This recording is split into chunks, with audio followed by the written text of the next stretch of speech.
नमस्कार मेरे प्यारे साथियों और मित्रों। जैसा कि आप सबको ज्ञात है कि भाग एक में मैंने आपको दर्शाया एवं बताया कि कैसे हम इस जलधारा के निकट तो पहुँचे, हम देख भी पा रहे थे, लेकिन हम किसी भी तरीके से इसके निर्मम जल को छू नहीं सकते थे।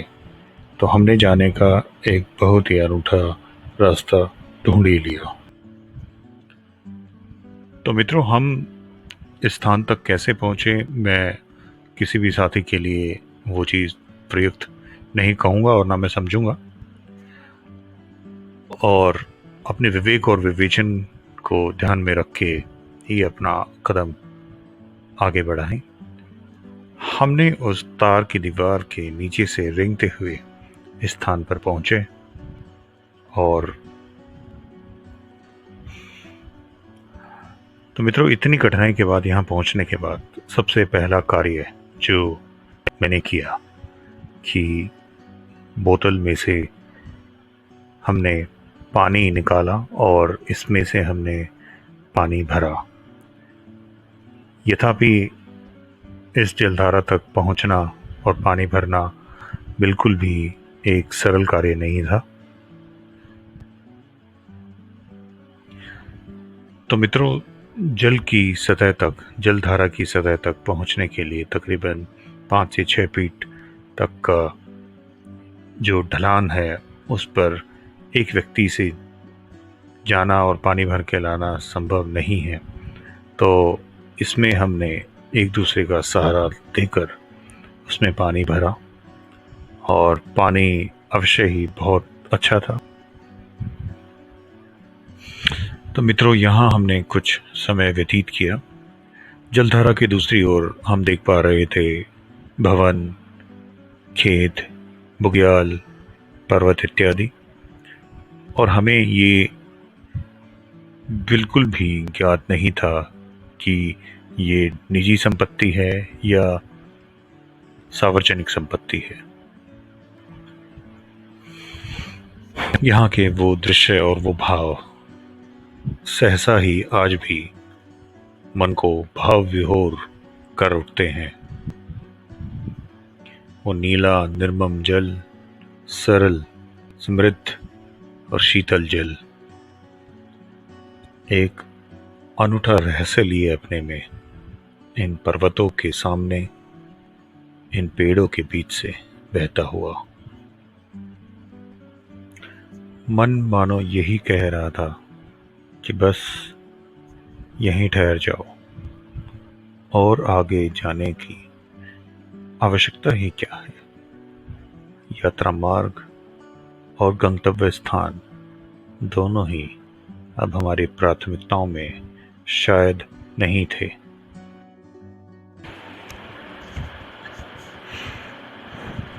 थोड़ी थोड़ी दूरी पर ऐसे मनोहर दृश्य अब काफी सरल और आम हो चुके थे, और हम मूर्ख और यद्यपि एक पर्यटक की भांति इधर से उधर देख रहे थे।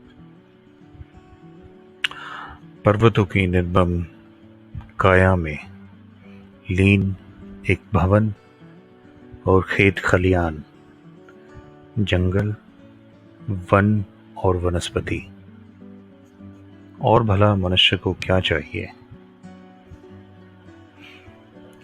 हम बड़ी ही सहजता और सरलता से यात्रा मार्ग पर आगे बढ़ते हुए सोनमर्ग की तरफ बढ़ चले थे। कुछ एक मोड़ इतने सुंदर प्रतीत होते थे कि बस यहाँ जितने भी चित्र और चित्रण आपने करना है, यहीं कर लिया जाए। ये आधी धूप और आधी छांव सा प्रतीत होता। पर्वत, वृक्ष और बादल अपनी एक अनोखी छटा बिखेरते हुए। आगे बढ़ने की आवश्यकता ही क्या है। ज्यों ज्यों हम सोनमर्ग की तरफ बढ़ रहे थे, वो जलधारा, निर्मल जल उन पर्वत, चट्टानों और पत्थरों के बीच से खलकर बहता हुआ, शोर मचाता हुआ, ऐसा प्रतीत हो रहा था कि वो हमारे आने के स्वागत में लीन है। ये निर्मल जल एक सफेद मोती, चांदी या दूध की तरह छलकता हुआ, चमकता हुआ और अपनी छटा बिखेरता हुआ। क्या इससे शुद्ध जल कभी आपने देखा? मैंने तो नहीं देखा।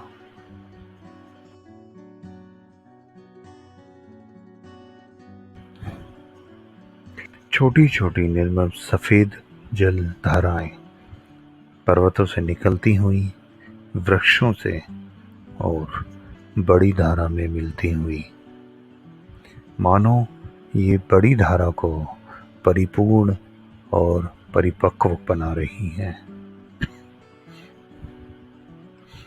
शीघ्र ही हमारा 2:30 के आसपास सोनमर्ग में आगमन हुआ। सोनमर्ग एक बुग्याल, घास के मैदान, हिमखंड और वृक्षों से भरा हुआ हरित प्रदेश। सोनमर्ग, जिसका यथार्थ में अर्थ होता है सोने का मार्ग।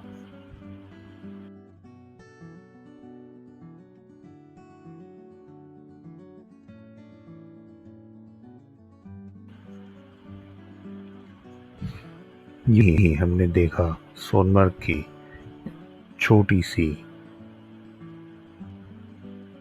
व्यावसायिक बाजार, जहां शायद ही कोई पर्यटक या कोई खरीदार हमें दिखाई पड़ा। यहाँ से हमारा मार्ग प्रशस्त होता हुआ जोजिला और आगे द्रास, करगिल की ओर। यहाँ से दाएं हाथ को यात्रा मार्ग निकलता है बालटाल की तरफ, जो यहाँ से मात्र 5 या 6 किलोमीटर है, जो आधार शिविर होता है अमरनाथ जी यात्रा के।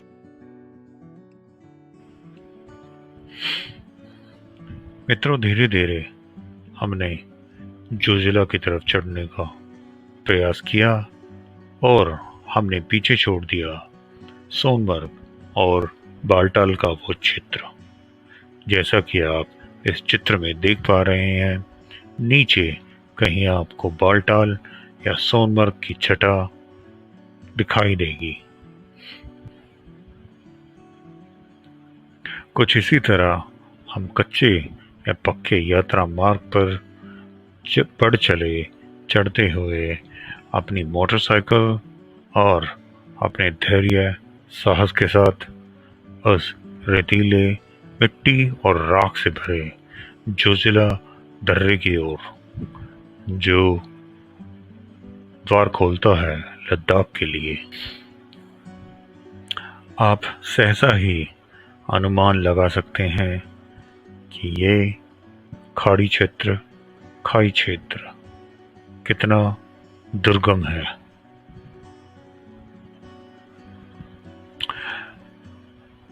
सहसा ही 1.5 घंटे के दुर्गम यात्रा मार्ग को प्रशस्त करते हुए हमने आगमन किया लद्दाख के आधिकारिक रूप से मील के पत्थर को हमने स्वागत करते हुए।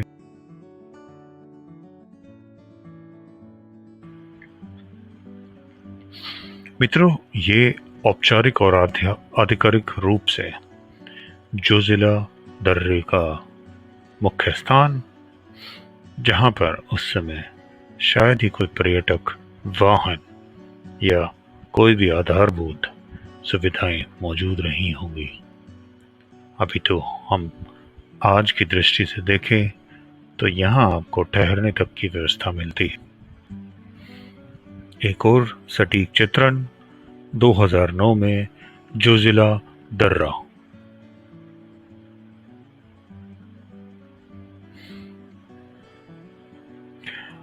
अपितु जोजिला दर्रे पर कोई पर्यटक या कोई वाहन तो नहीं था, लेकिन वहां से कुछ ही दूरी पर सेना के भवन या सेना के मूलभूत सुविधाएं वहां सदैव ही मौजूद रहती हैं। जोजिला से जैसे ही हमने प्रवेश किया लद्दाख घाटी में, वहां से आपको दर्शन करते हुए सिंधु नदी, जो यहाँ से अपना मार्ग प्रशस्त करती है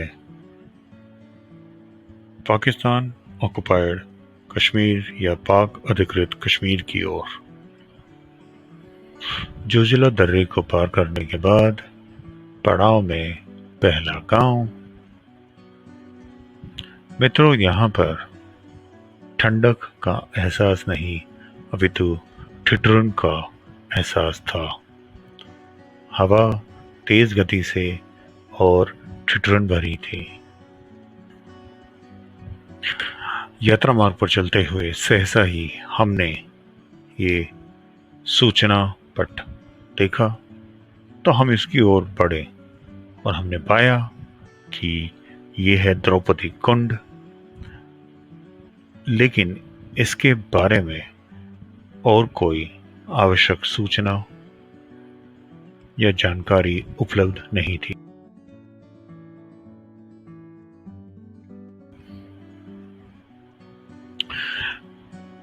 मित्रों, यहाँ हमारा आगमन हुआ द्रास में। जब द्रास कस्बे में प्रविष्ट होने से पहले आपको ये काफी जाना पहचाना सूचना पट और टाइगर हिल, जिसके बारे में हम सभी जानते हैं, दिखाई पड़ता।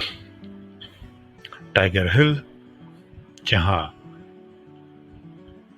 1999 में भारत और पाकिस्तान के बीच संघर्षपूर्ण लड़ाई, जिसमें हमने विजय हासिल की।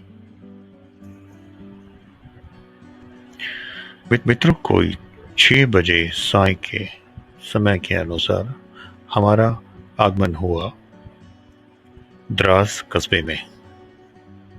द्रास, जहां पर शयन के लिए, रात्रि विश्राम के लिए आपके पास ज़्यादा विकल्प नहीं मिलते, हमने वहाँ सरकारी विश्राम गृह में रात्रि विश्राम का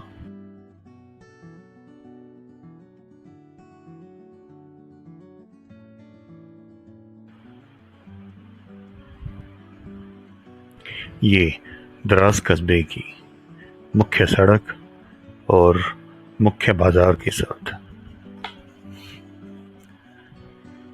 मित्रों, जैसा कि आप में से बहुतों को ज्ञात होगा कि द्रास विश्व में दूसरा सबसे ठंडा और बसा हुआ क्षेत्र है।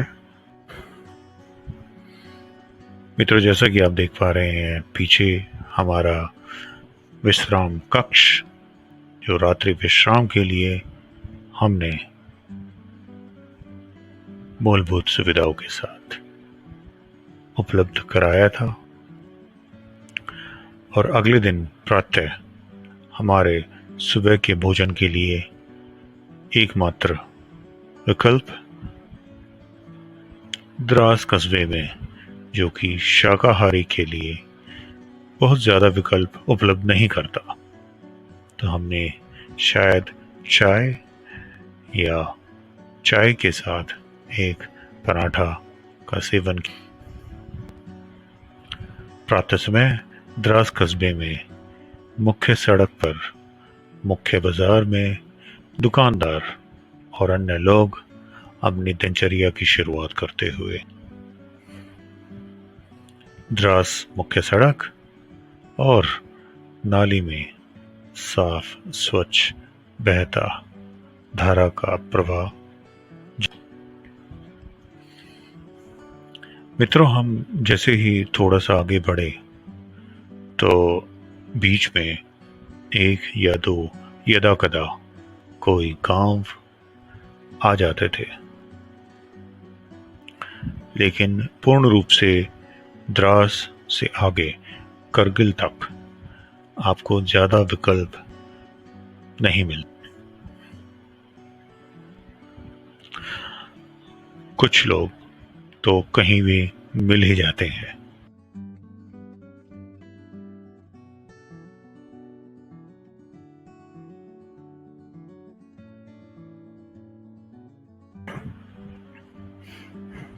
मित्रों, चूंकि हमने प्रातः का भोजन द्रास में नहीं किया था, तो हमने काफी सोच विचार के करगिल में अपना मुख्य भोजन करने का निर्णय लिया। हम बहुत ही तत्परता के साथ बढ़े जा रहे थे, किंतु सिंधु नदी हमारे साथ विपरीत दिशा में बहे जा रही। और एक समय ऐसा भी आया जब हमें लगा कि हमें एक बार यदा रुककर और इस महान नदी के जाके दर्शन अपितु करने चाहिए। इस नदी के किनारे, जिसके नाम से भारतवर्ष, भारत का नाम पड़ा हिंदुस्तान।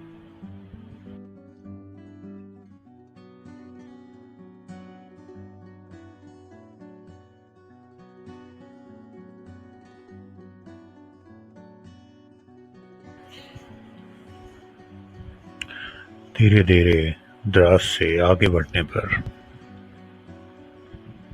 मूलभूत वन्य रूपी घास, वृक्ष, पौधे लुप्त होते जा रहे थे और छोटे एवं पतले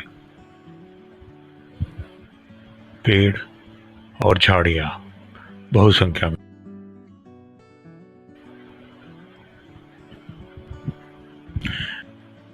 शायद 1.5 घंटे के अंतराल के बाद हमारा आगमन हुआ करगिल कस्बे में।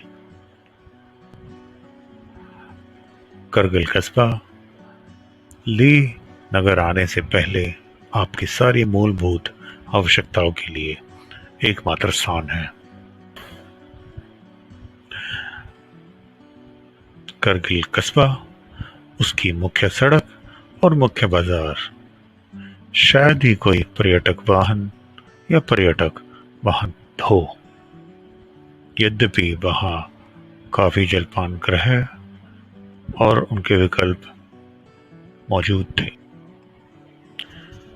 करगिल कस्बे से निकलते ही सिंधु नदी की दूसरी ओर हम पुल से पहुंचते हैं और ऐसा प्रतीत होता है मानो कि यहाँ वृक्ष, झाड़ियां कुछ नहीं है। ये निर्मम भूमि, प्राण रहित। मित्रों, चूंकि हम करगिल में भी अपना भोजन नहीं कर पाए थे और शनै शनै ऊंचाई में परिवर्तन हो रहा था और ऊंचाई बढ़ रही थी, तो उसके फलस्वरूप सर में दर्द और आंखों में भारीपन स्वाभाविक था।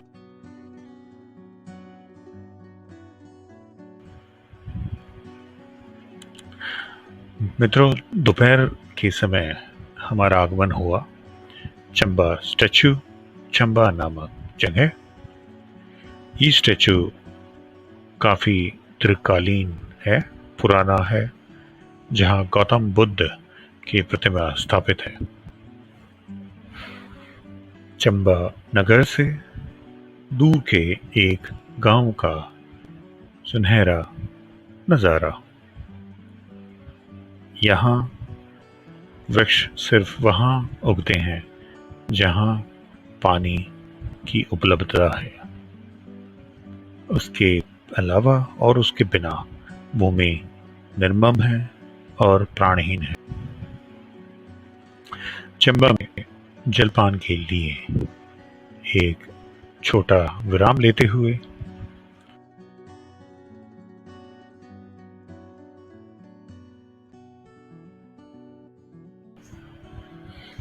चंबा के तदुपरांत यात्रा मार्ग में बहुत ही बड़ा बदलाव होते हुए मरुभूमि, मरुक्षेत्र, लेकिन ठंडा गतिवान हवा और ठिठुरन के साथ यात्रा मार्ग प्रशस्त होते हुए अच्छी सड़क और अच्छी यात्रा का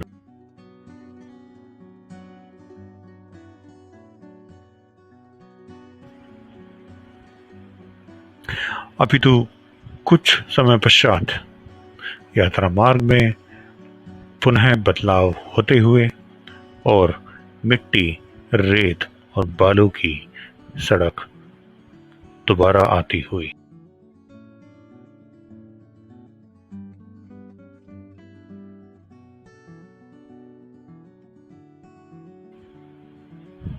मित्रों, उसके बाद हमारा लघु पड़ाव था फोटुला टॉप, जो श्रीनगर और लेह के बीच सबसे ऊंचाई वाला बिंदु है। यात्रा मार्ग में ये स्थान आपको काफी हर्षोल्लित कर सकता है।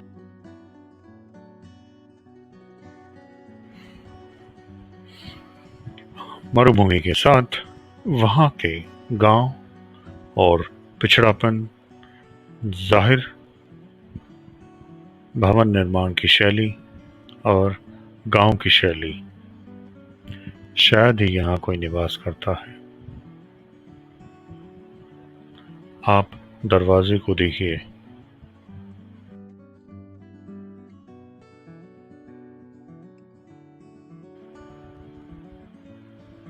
मित्रों, लमायरू से थोड़ा आगे बढ़ने पर कुछ प्राकृतिक और प्रकृति द्वारा रचित आकृतियां।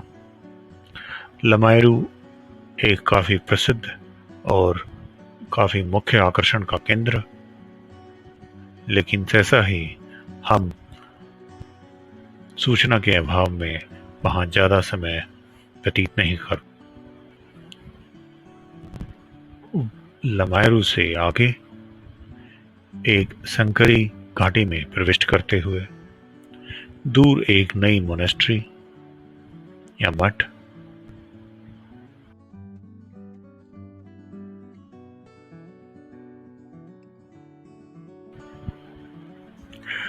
मित्रों, उस दिन का हमारा रात्रि विश्राम स्थल निमो एक छोटा सा कस्बा 3 घंटे पहले लेह नगर से। मित्रों, कुछ तकनीकी रूप से विफलताओं के चलते हम इस भाग को ज़्यादा लंबा नहीं रख पाएंगे। इस वीडियो में दिखाए गए सारे चित्र और चित्रण इसके रचयिता की संपत्ति है। इन चित्र और चित्रण का उपयोग, प्रयोग, सदुपयोग या दुरुपयोग मना है।